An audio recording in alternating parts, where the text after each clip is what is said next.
self-awareness. In this chapter, I talk about reaching high without delusion, the biggest decision I've ever made, and whether IQ or EQ is more important for success in business. This chapter means a lot to me because I think the topic of self-awareness doesn't get enough attention. And yet, if there's one thing that's helped me win over the course of my career, well, I've said that about hustle and gratitude and all kinds of other things in this book, haven't I? Whatever. This is another characteristic that has really worked for me. If I could sell a formula made up of gratitude, empathy, and self-awareness, it would be my trillion-dollar coconut water idea. My self-awareness is one of the reasons why I can comfortably say outlandish things and make hyperbolic statements.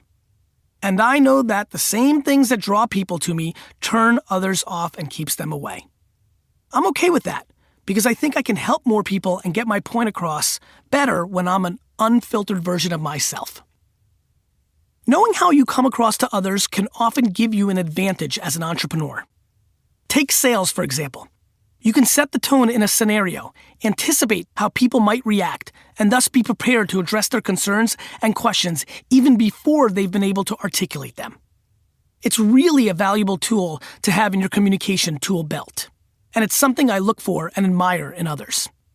Self-awareness is underestimated now, but I know someday when I'm in my 50s, 60s, or 70s, it will be the subject matter of the day. If there's a chapter in this book that you would read or listen to twice, I'd say it be this.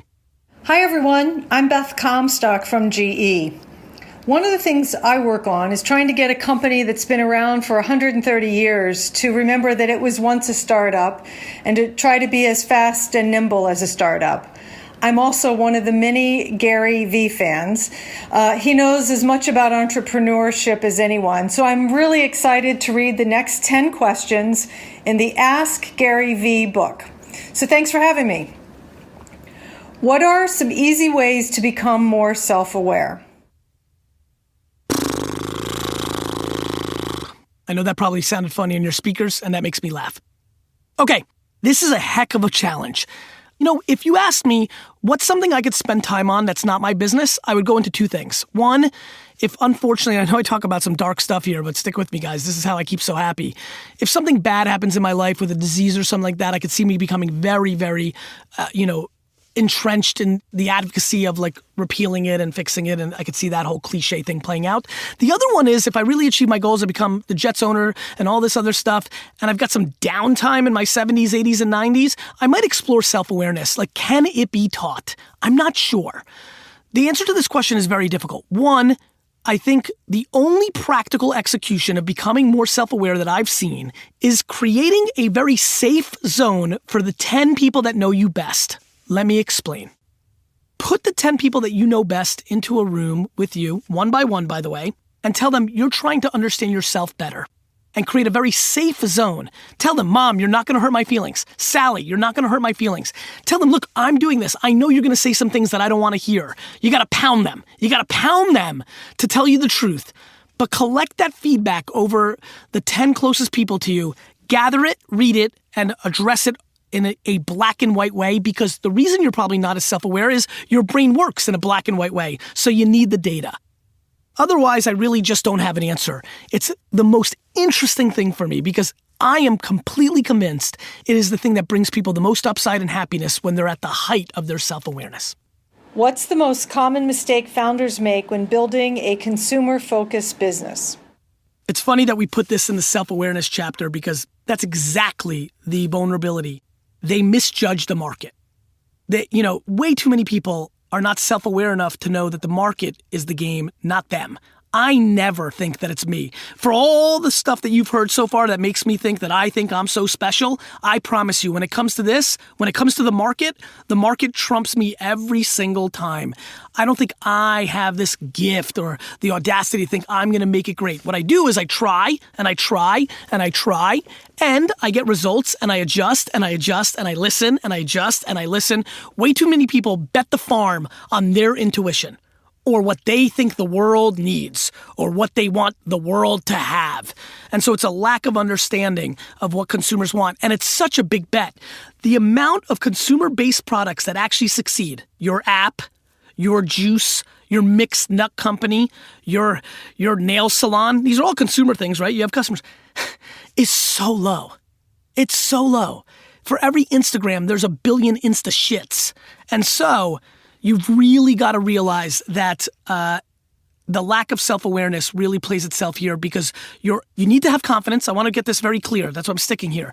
You need to believe in yourself, but never think you know better than everybody when you're thinking about a consumer product. Know that you need to put yourself in a position to play out your intuition, but then leave room operationally and financially to be able to adjust to what actually happened. It's good to understand our talents and weaknesses, but I fear we'll get trapped into a mindset of telling ourselves that there are things we can and can't do. Poet Robert Browning said, "A man's reach should exceed his grasp." I want people to try lots and lots of things. I don't want people to tell our children what they are and aren't good at. How can you incorporate that idea into your discussion about self-awareness? I'm doing a lot of that, and these ones hit me hard. This is a tricky one because you've heard from me, and this is where I start becoming a contradiction. And understand that I do think that my autobiography, my last book, or at least the big one, the one I've been holding back on, is going to be called The Bridge. And the reason I'm going to call it The Bridge is because I think I'm pulling equally hard on opposite sides on a lot of issues, including my ego and humility. Here, and you've heard from me, I talk about in prior chapters a lot about blind self-esteem, honey over vinegar. You can do it. You can do it. We can do it. Yet, I'm visceral to a 3rd place trophy, an 8th place trophy. So I'm very big on the beginning part of stuff. Don't hold anybody down in the beginning. But then when it plays out, it's actually very weird. It's similar to the question right before. Then when it plays out, you have to believe in the results and the meritocracy.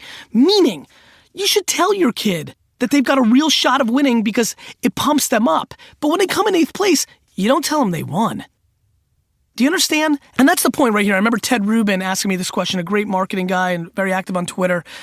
It's a very tricky line because I think we're living in a world now where parents have become so interesting to me to observe from afar because they want everything to be so good for their kids. They're not letting them accept failure. And failure's real. And so I think you should encourage everything up front, but then you should respect results and deal with the ramifications. Do you have any tips for presenting your consulting services to a potential client? PowerPoint? Video? How am I supposed to know? Like, I don't know you. Like, are you good at making decks and that's how you communicate? Good.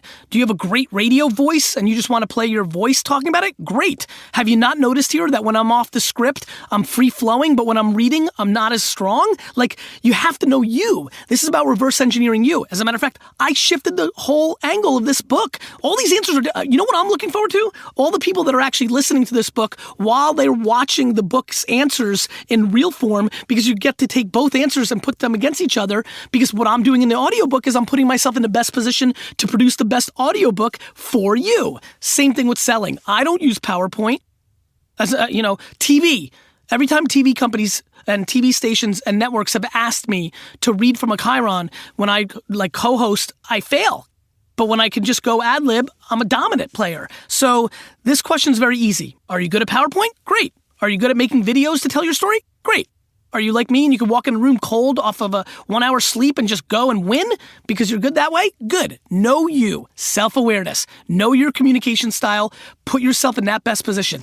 D-Rock knows he tells best stories when he's got a camera in front of him and he's recording that way. That's how he communicates better than the voice. That's how we all roll. Know you. Know you. How does humor play a role in business, if at all? Look, humor's one of the pillars of society. Like, I think it's actually probably, I don't know this, again, I think people cover these in other books. Humor might be one of the most interesting characteristics of a human being. I think it plays enormous. As a matter of fact, if you really look at like Super Bowl commercials, all those brands go towards humor. I feel like humor and high emotion, like tearjerkers are like the two, like, I guess movies is a good way to look at it, right? Like, there's not that many emotions you can play on, and humor tends to work for almost everybody. So I think humor is quite important. I use humor. I use humor as an executive. I think when things are tight or scary, I use humor to break up the tension. Look, but at the same token, back to self-awareness, I think there's nothing less exciting than when somebody's clearly not funny and they're forcing because they've romantically decided that they want to be funny. And so that's probably why it's in the self-awareness category. Good job, Stephanie Land, in categorizing these questions. So I think it's very important, but I think it's only important if you got it. I think it becomes less important if you don't, because if you're trying to force it, it could become detrimental. What was the biggest decision in your life that made you successful today? Do I have a story for you? This one taught me a lot of lessons, actually. I haven't told this story that often either. Mr. Molnar, 4th grade science, Edison, New Jersey, Martin Luther King Grammar School. If you were there during that time, hit me up. I'd like to reconnect with some of my old MLK homies from Edison, New Jersey. I got my first F on a test. It was stunning because in 3rd grade, I was a good student. I don't know what happened in 4th grade, if the entrepreneurial juices really kicked in. I was still a little kid, but it was a switch like you would not believe. All A's and B's, I guess predicated on it was basic enough for my brain to understand, and all of a sudden, I'm getting F's on a test. Here's what I learned. 1, I don't know why so quickly, and I don't think it's because I gave up, because I don't think anybody thinks I don't have tenacity. I realized, oh my God, I'm not a student. I'm not kidding. I was like, I'm a businessman. But 2, I learned something else. I actually took that F paper. I was supposed to get it signed by my mom. This was the first time I really lied to my mom, right? Like I took the paper and I hid it in my desk. And I remember going to sleep that night and I couldn't sleep, my conscience. I figured out how to get rid of my conscience pretty quickly there for a while. And then my dad brought it back and we got into that already. But I was scared crapless. I had to wake up in the middle of the night, tell my mom about it. And it was a whole to-do.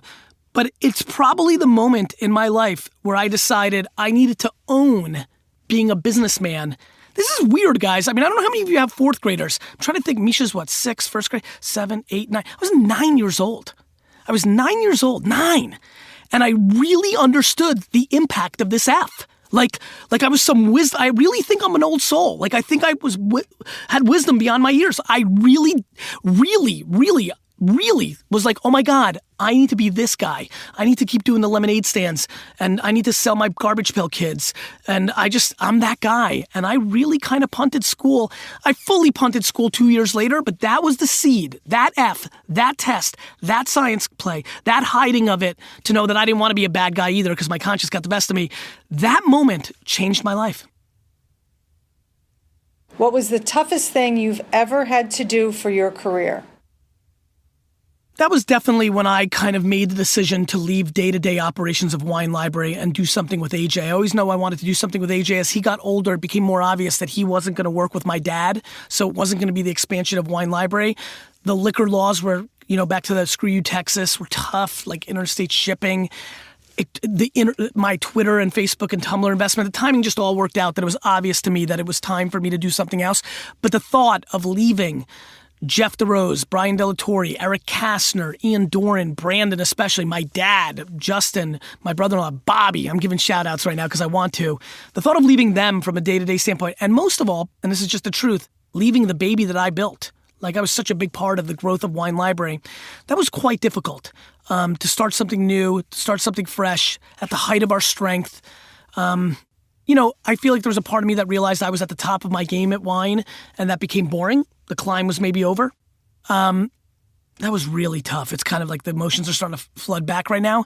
It was a very difficult time, and anger came into play for a little bit. I was like mad at everything around me because I could just start feeling it not unravel because I've stayed close to it, but luckily I haven't had a lot of tough things. That was a very big positive. Both businesses, they're both doing great and everything's great, but that was tough. That was very, very emotional. How do I keep low self-confidence from keeping me from succeeding? I often say that self-esteem is the ultimate drug in our society, and really I wish that I could sell self-esteem because I know the Jets tomorrow. You want to be honest? I don't think you can. If you have low self-confidence, the ability to be successful is not very high. You're just not going to believe in yourself. You're not going to take the risks. You're not going to put in the work. You're not going to make those jumps. It's why I believe so. And, it's why I believe so much in therapy and things of that nature. Anything that can help somebody unwind whatever made them insecure as a child, normally parents, sometimes environment, sometimes one bad kid in school, a disability, something you were born with. Anything they can do to unwind that is something that I believe in, And I believe in communication more than drugs, right? I think drugs are Band-Aids, and I think communication is how you actually get it out of your system. So you don't overcome low self-confidence to become successful. What you do is you attack low self-confidence, fix that, and then open up your door to success. I do think there's something I've figured out. I think my positivity and confidence absolutely amplifies around the people around me. I have watched myself make people that were less confident more confident by downplaying their insecurities and uplifting their skills. And so the only other answer I have besides therapy or a group of people or whatever allows you to get that poison out of your body, the only way to really do it is surround yourself with people that are highly confident and are kind and want to deploy, that confidence on you. So I think the two answers are get it out or find people that are so willing to lift you up that after a while, you just, how they say you act like the 5 people you're closest to, all of a sudden you just start changing. I mean, it's been fun for me to watch. It's probably the thing I get the most pleasure out of. It's probably why I do the Ask Gary Vee show. I am single-handedly, and I'm willing to say this, lifting certain people with lack of self-esteem to a higher level of confidence through my sheer confidence and my sheer,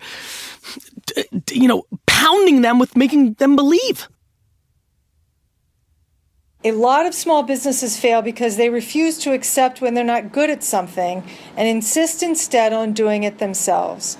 How would you suggest telling someone they need to stop? Direct to their face.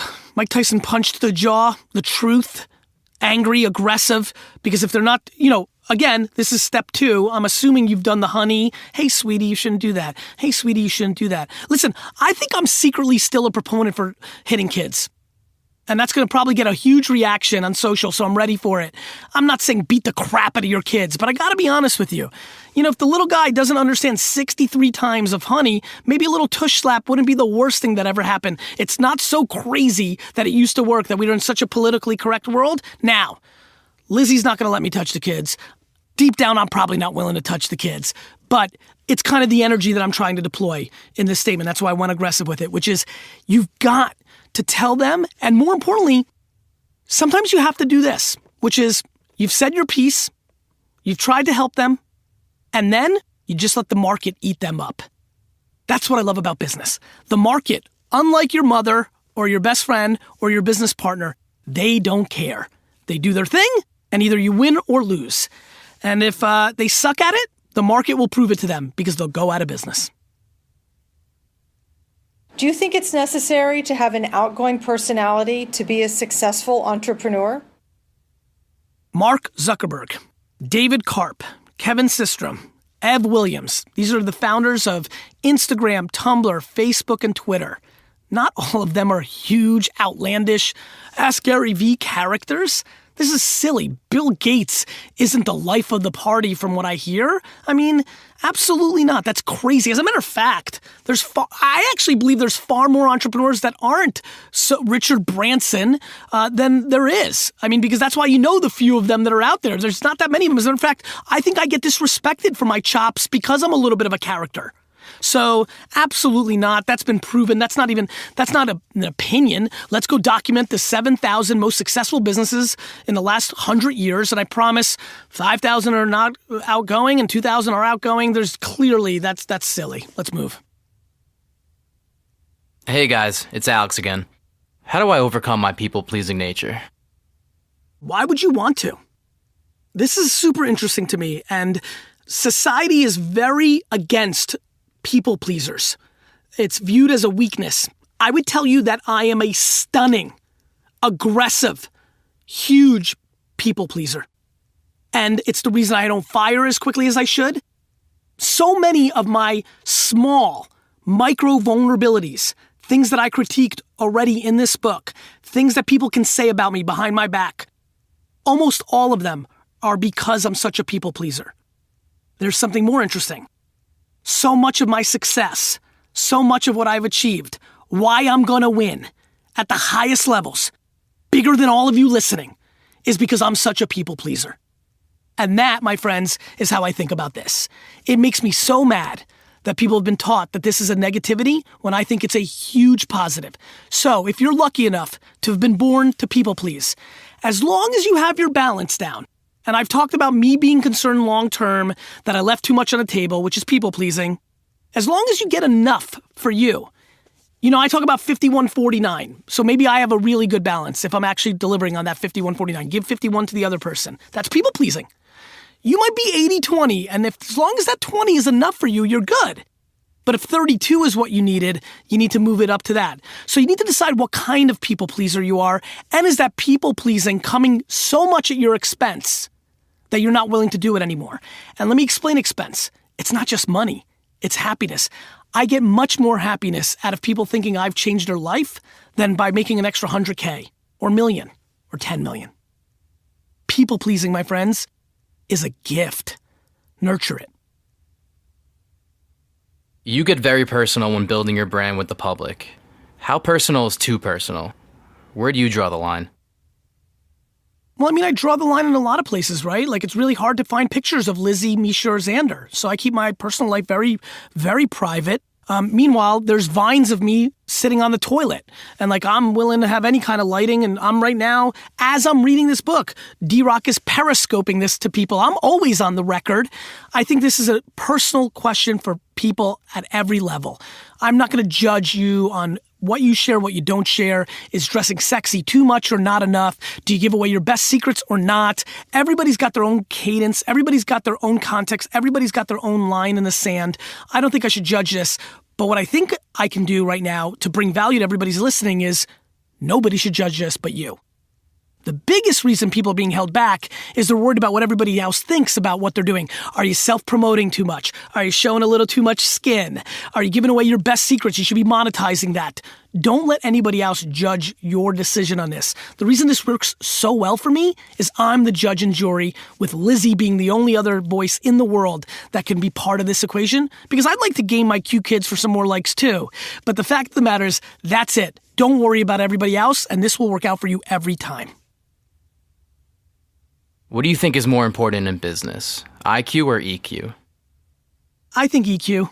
You know, at the end of the day, I think IQ is becoming commoditized. I think as information is at your fingertip on a Google search away in 1 second on your iPhone, how can smarts be as valuable as it used to be? I do think it's commoditized. I do believe that fewer people are born with exceptional EQ, but take this all with a grain of salt. It's because I'm such an EQ monster. My emotional intelligence is everything for me. And I'm sure some MIT person who's the greatest math skilled person of all time, Sally, let's call her Sally, who's made all her fortunes, all her happiness, all her travels, all her successes, met her husband, all the happiness came because she was book smart.